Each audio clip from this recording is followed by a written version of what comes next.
Very good, very good.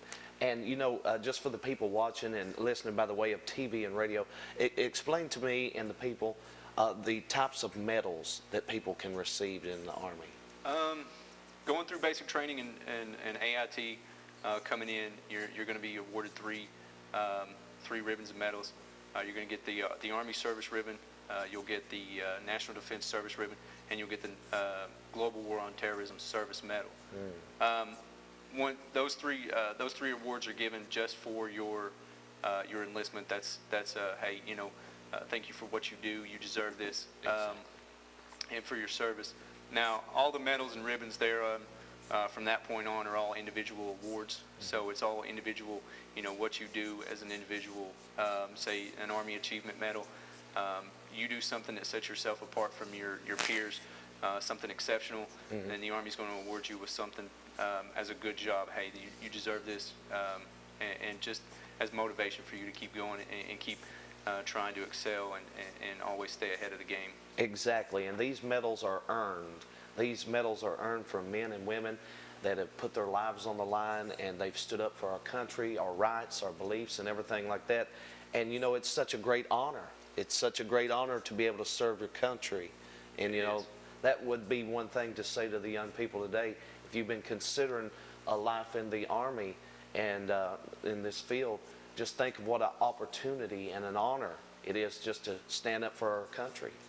There's no greater honor than to stand up and fight for your country. Right.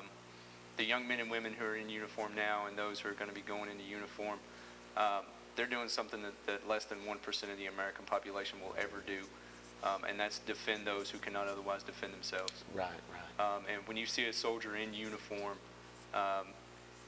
regardless of how many medals or ribbons or awards that he has on his chest, every soldier has a story, and every soldier is an exceptional young man or an exceptional young woman who have been through, you know, trials. They've been there, they've done it, they know what it's like, they know what sacrifice is, and not only that, but the families that support those soldiers, they know what sacrifice is. Right. So when you do see a soldier, you're seeing somebody who cares more than they could ever tell you that they care.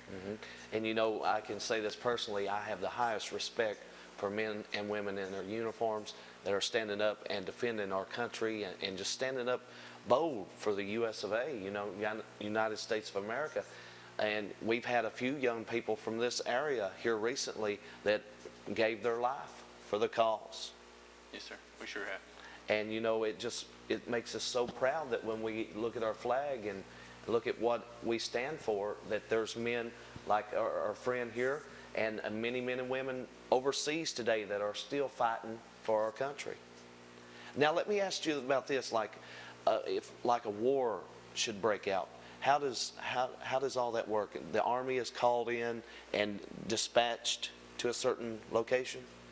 Yeah, when say a war or something like that were to come about, echelon levels above me, they make decisions based off strengths of the Army, you know, deployment rotations, that sort of thing, and they decide on who's going first, and then they'll get on a rotational basis that way. But we work hand in hand with the Marines, the Navy, and the Air Force, so it's not just, you know, us alone. We're you know, we're one big family, regardless of service. We're one big family, and we all have one common goal, and that's to defend this nation.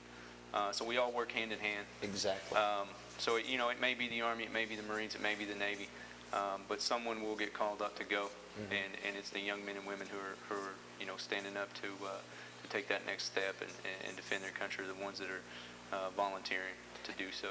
And another very good point is that the Army just doesn't send men and women over there without no clue.